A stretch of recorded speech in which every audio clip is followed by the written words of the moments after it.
El viejo mundo se muere, el nuevo tarda en aparecer, y en este claroscuro surgen los monstruos. Esto escribió el viejo Sardo cuando en Europa se alzaban las fuerzas oscuras que pondrían en riesgo al mundo en los años 30 del siglo pasado. Hoy nos encontramos en la misma situación. Peligros y esperanzas se juntan para hacer del futuro algo incierto.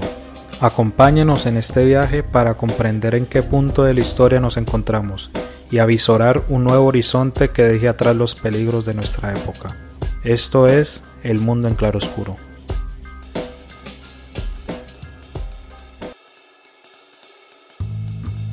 En el 2018, el gobierno uribista se presentaba ante el país con un desplante a la lucha contra la corrupción. El 26 de agosto de 2018, es decir, 19 días después de la posesión de Duque como presidente, se realizaba la consulta anticorrupción y en ella el uribismo y los partidos afines a su proyecto fascisto-clientelista no participaban de forma activa. Mucho peor, llegaron a atacarla al decir que una consulta de ese estilo no era necesaria, pues ellos, en su sabiduría de senadores, estaban en la capacidad de darle tratamiento a las normativas y leyes que el país necesitaba para su lucha contra la corrupción. Como dice la canción, mentira, todo fue mentira. El uribismo, que había jurado y rejurado en campaña que apoyaría la consulta anticorrupción, se apartó de ella.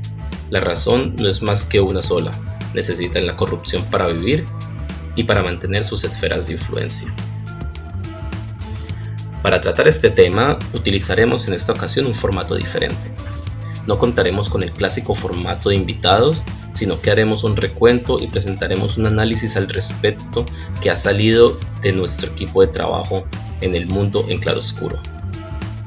Hoy, con la narración de Juan Camilo Castillo y la producción de Sergio Hernández, hablaremos de la corrupción en los 2 años del gobierno Duque. El gobierno de Duque, como era de esperarse, no ha estado exento de casos de corrupción. Todo lo contrario.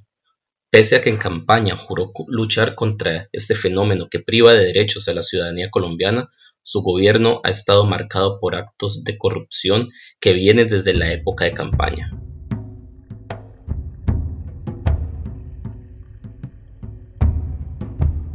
Más allá de la frase de Turbay de hay que reducir la corrupción a sus justas proporciones, la corrupción es en general un producto del extremo individualismo que está enmarcado en la frase sálvese quien pueda, y es producto, como no, del capitalismo cultural.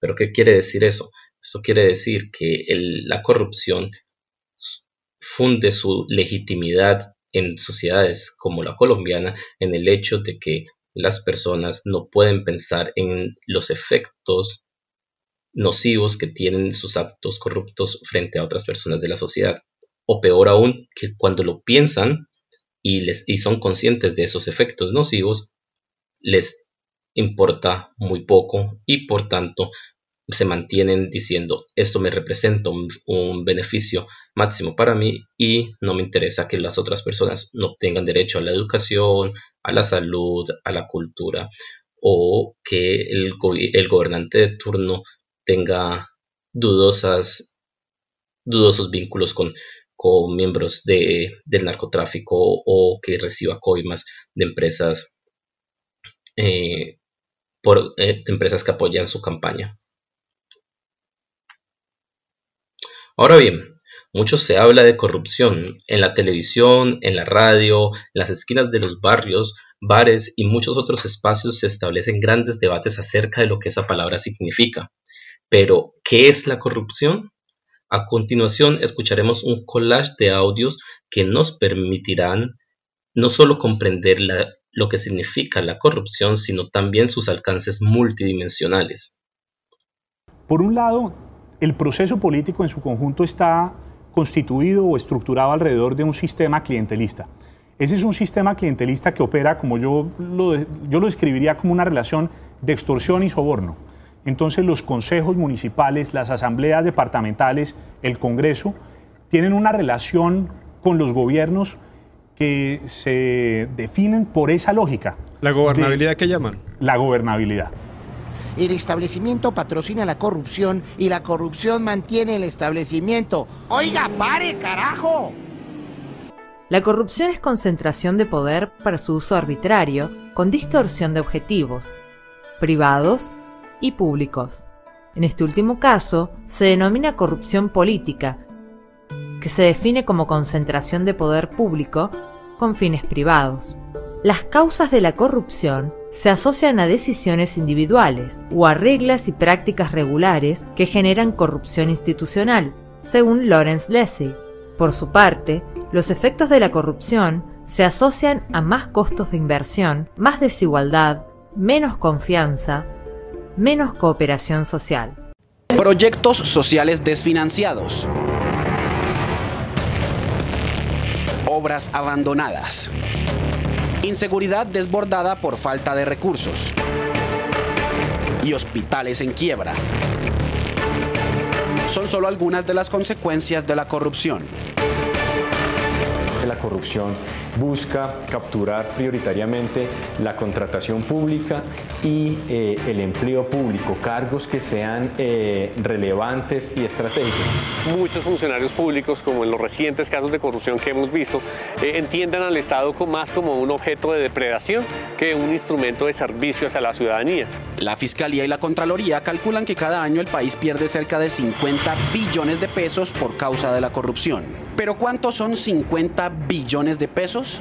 Un colegio nuevo equipado con 24 aulas cuesta 14.000 millones. Con los 50 billones de pesos se podrían construir 3.571 instituciones educativas con 85.704 aulas. Un hospital con 100 camas cuesta en promedio 100.000 millones. Con el dinero que anualmente se roban los corruptos, el gobierno podría construir 500 nuevos hospitales con 50.000 camas. Pero hay más. La primera línea del metro de Bogotá, que contará con 16 estaciones, cuesta 14 billones de pesos. Eso quiere decir que con la plata anual de la corrupción podríamos construir 3,5 líneas del metro con 56 estaciones. En el anterior fragmento sonoro escuchamos diferentes definiciones que pueden llenar de significado el término corrupción, y nos damos cuenta que la corrupción no solamente es un fenómeno que tiene que ver con captar dineros del Estado, sino que sus consecuencias se ven en muchas esferas de la vida humana. Entonces, por eso veíamos que los 50 billones de pesos que le cuesta cada año a Colombia la corrupción, de acuerdo a las estimaciones de la Contraloría y la Procuraduría, con eso podría tenerse y desarrollarse una mejor calidad de vida para todos los colombianos. ¿Y cómo se encuentra el gobierno Duque en esto? El gobierno Duque es un fiel ejemplo de corrupción. Hablando un poco nuevamente de la consulta anticorrupción, encontramos que más allá de una férrea oposición a esta iniciativa, el presidente y su partido brillaron por su ausencia en una bandera que cualquier político decente hubiese apoyado. ¿Qué bandera? La lucha contra la corrupción. Más allá de esto, Iván Duque armó un espectáculo que llamó Pacto Anticorrupción, al cual fue invitada cada fuerza política.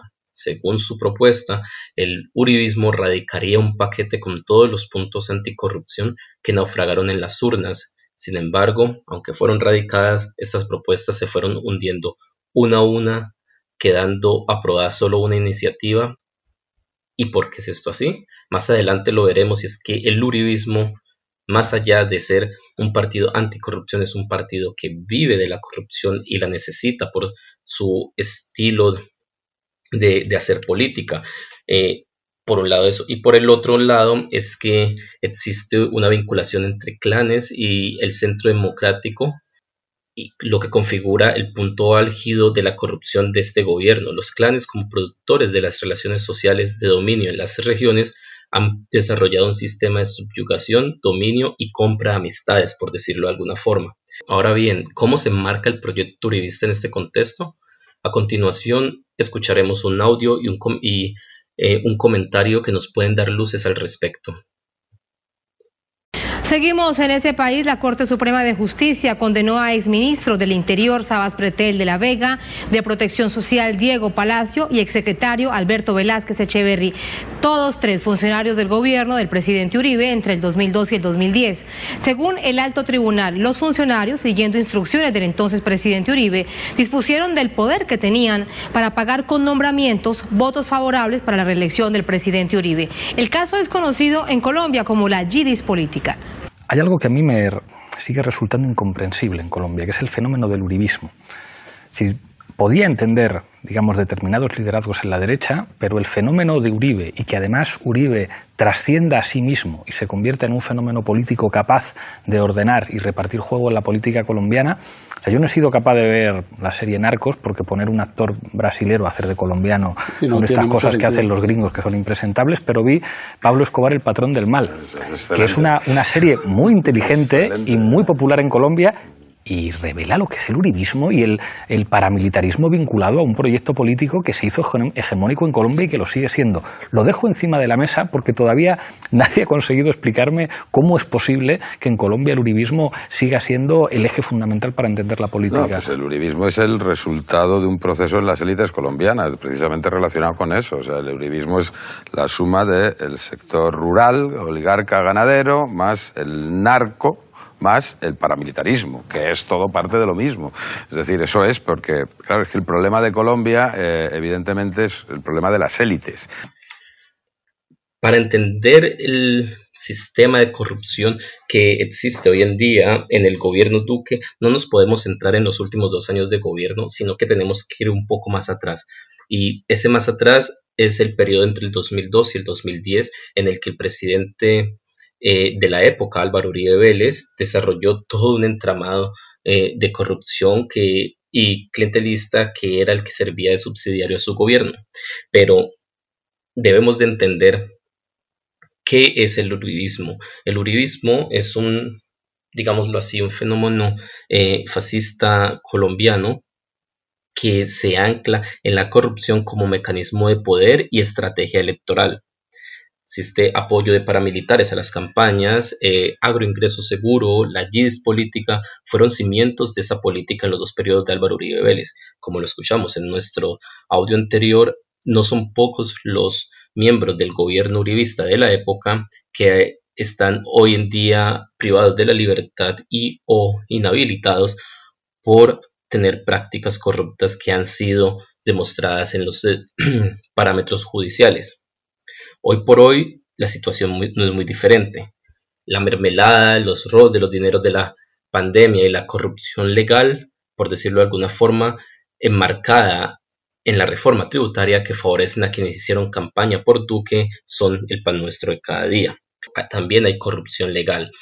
Cuando los miembros o los aportantes a las campañas de la presidencia de Álvaro Uribe o de Iván Duque reciben contratos multimillonarios por parte de la presidencia o por parte del gobierno de turno por haber sido miembros de la campaña. Esos contratos pueden estar enmarcados en lo que es una contratación legal, pero el entramado que en la concepción de los contratos y en la asignación de los contratos es totalmente ilegal. En casos como estos estaríamos hablando de una corrupción legal.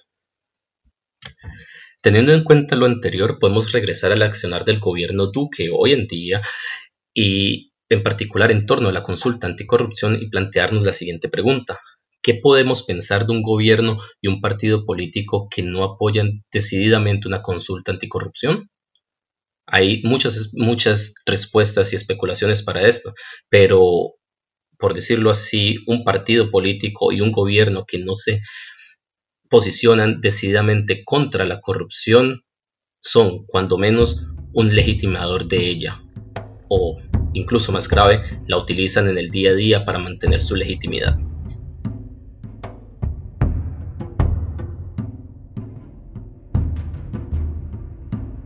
Pero claro, la corrupción es un fenómeno que se quedó en el año 2018 en el actual gobierno Duque.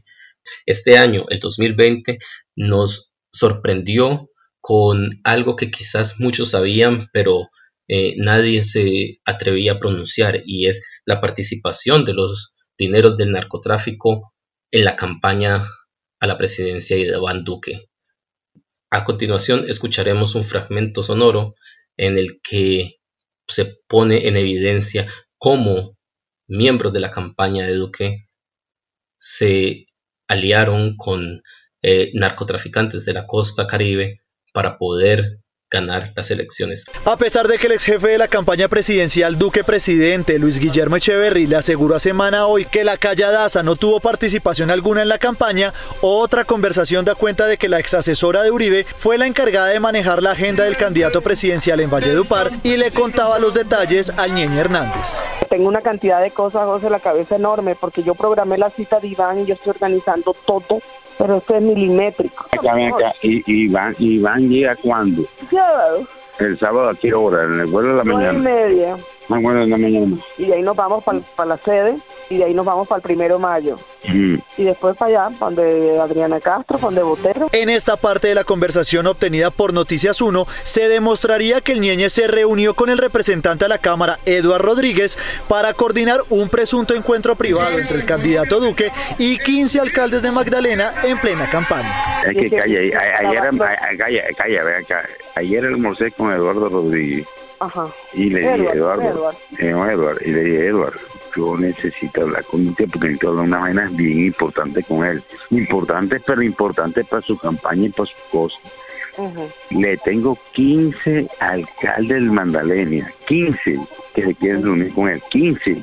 ¿Con Eduardo? Con Eduardo, con el presidente y con el futuro presidente. ¿Qué más? ¿Cuándo nos vemos? ¿Cuándo va a Bucaramanga, compadre? Después de las elecciones, que ganemos. No, toca meterle duro esa mierda, ¿yo? Y llevar y mandar plata para la gente para que salga a votar y toda la mierda. Yo me vine a eso. Aquí en San Martín y a todos yo les dejo de a 50.000 pesitos para que vayan y voten.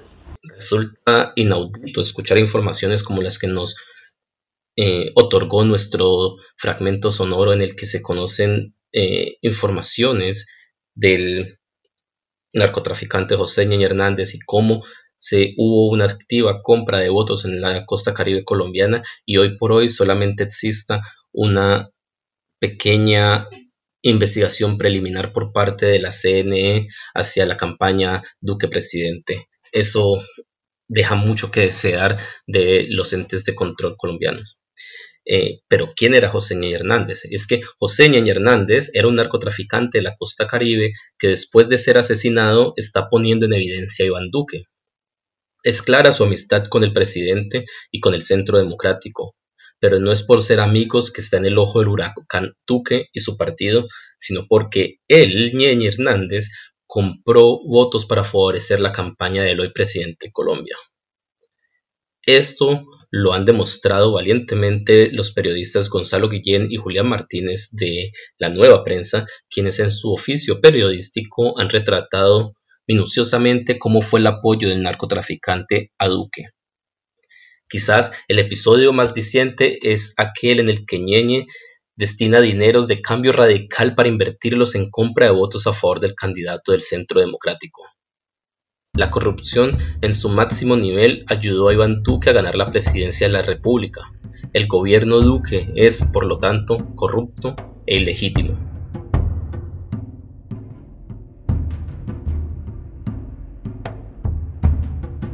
Atentos a esta frase, el país va a quedar escandalizado. Estamos hablando de Colombia y eso lo advertía hace algunas horas, durante el jueves, aún el fiscal general de ese país, Néstor Humberto Martínez, y lo decía luego de que informara sobre el descubrimiento de una empresa en Barranquilla, esto es en la costa atlántica, que estaba dedicada a la compra de votos durante elecciones. Vamos a ver.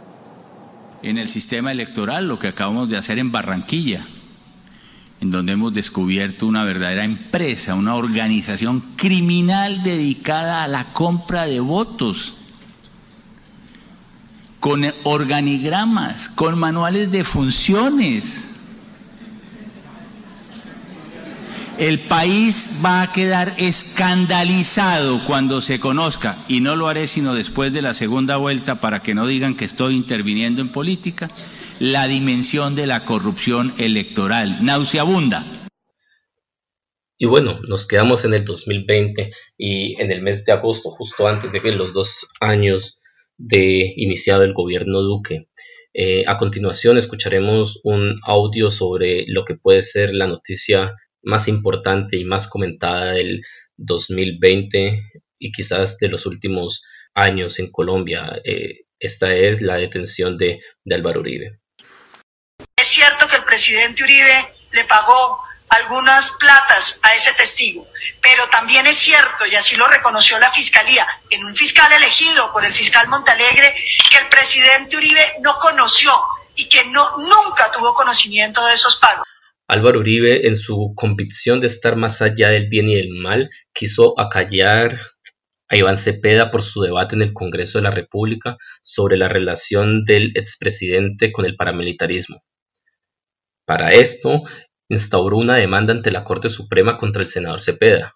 Lo acusó de tener falsos testigos, de sobornarlos, pero, ¡oh sorpresa!, al cabo de los años, la Corte Suprema falló a favor de Cepeda e inició investigación contra Uribe por el mismo caso, pues al parecer, quien pagó sobornos para comprar a testigos paramilitares fue el mismo Uribe a través de su, por mucho tiempo, enigmático abogado Diego Cadena, más conocido como el abogánster o como él lo dijo, el abohámster.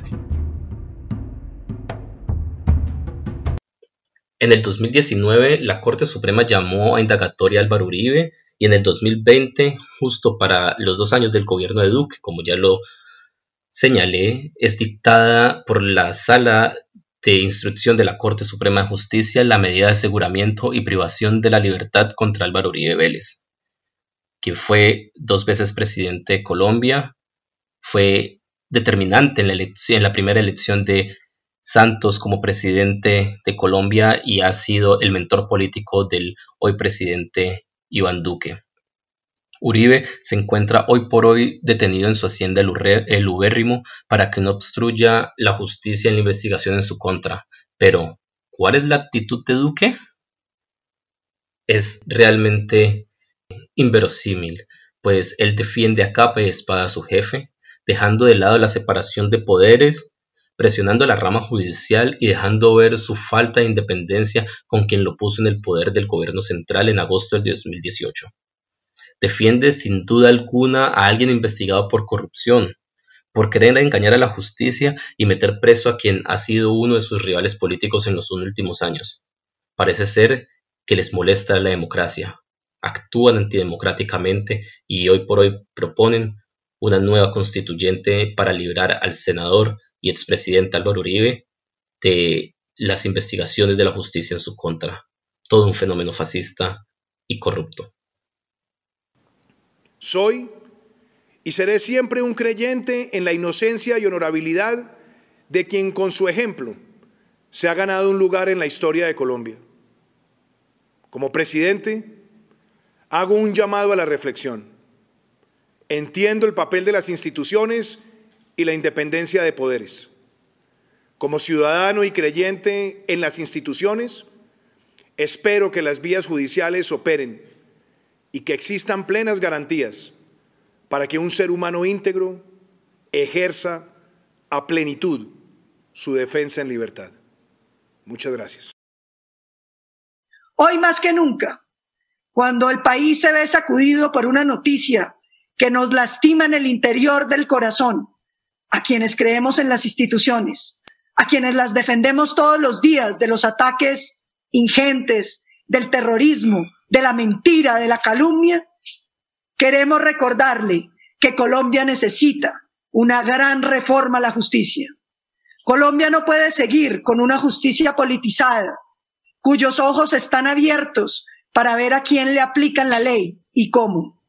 Hoy queremos proponerle al país una constituyente donde podamos reformar toda la justicia. Y estas ideas que le ha presentado este partido durante tantos años a Colombia se conviertan en una realidad. Una sola corte única que le permita unificación, claridad y predecibilidad al sistema, que anule el sentimiento de selectividad y de trampa que muchos colombianos denuncian. Una sola corte con magistrados íntegros que representen a los colombianos y que tengan ninguna puerta giratoria con la política y que renuncien a cualquier vínculo que los mezcle con lo electoral. Una reforma a la justicia que le devuelva a Colombia la dignidad de sentirse representada en la justicia, porque Colombia hoy no puede seguir aceptando la Jurisdicción Especial de Paz, una jurisdicción creada para beneficiar al terrorismo. Y bueno, nos quedamos también en el 2020, un año que ha resultado catastrófico para la gestión del gobierno Duque. El 2020 pasará a la historia no solamente de Colombia, sino del mundo entero como el año de la pandemia por el COVID-19. Colombia obviamente no ha sido la excepción. Hoy en día cuenta con más de 400.000 infectados y con un número muy grande de muertos, quienes lamentablemente han perdido la batalla frente a esta enfermedad. Y es que más allá del problema del sistema de salud colombiano, esta pandemia es un ataque a las clases bajas que ha sido profundizado por el gobierno Duque. Recordemos que Colombia es un país que tiene la mayor cantidad de su fuerza laboral en la informalidad. ¿Qué significa esto? Son personas que viven a diario, son personas que necesitan salir cada día en busca del dinero que llevar a la casa para poder subsistir. Vivir no es una posibilidad, sino sobrevivir. Y una pandemia es realmente difícil de afrontar para esas personas. ¿Qué habrían necesitado ellos? Habrían necesitado un apoyo irrestricto del Estado colombiano en cabeza del gobierno Duque, que les ayudara a mantener a flote la economía de cada uno de los hogares en este tiempo. Eso significaba ayudar decididamente con inyección de capital a los hogares colombianos, con congelamiento de las deudas de los hogares colombianos, para que estas personas puedan estar en la casa y existiera una real cuarentena que fuera a ser, que sirviera de contrapeso al avance del virus. Ocurrió todo lo contrario.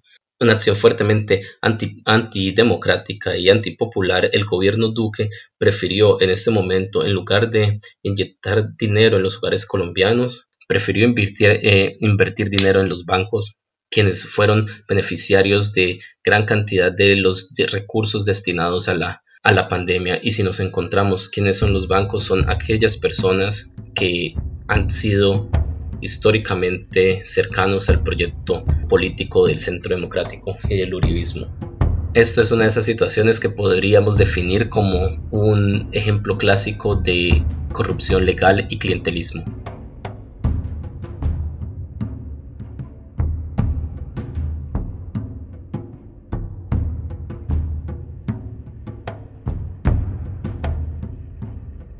Y ahora, ¿qué es lo que se viene? Obviamente se viene una lucha constante del uribismo por no desaparecer como fuerza política preponderante en el contexto colombiano. Intentarán por todos los medios ganar apoyos que les ayuden a recobrar algo de la legitimidad que han perdido en los últimos años, sobre todo en este 2020. En este contexto, la corrupción será el arma mayormente utilizada por las toldas uribistas.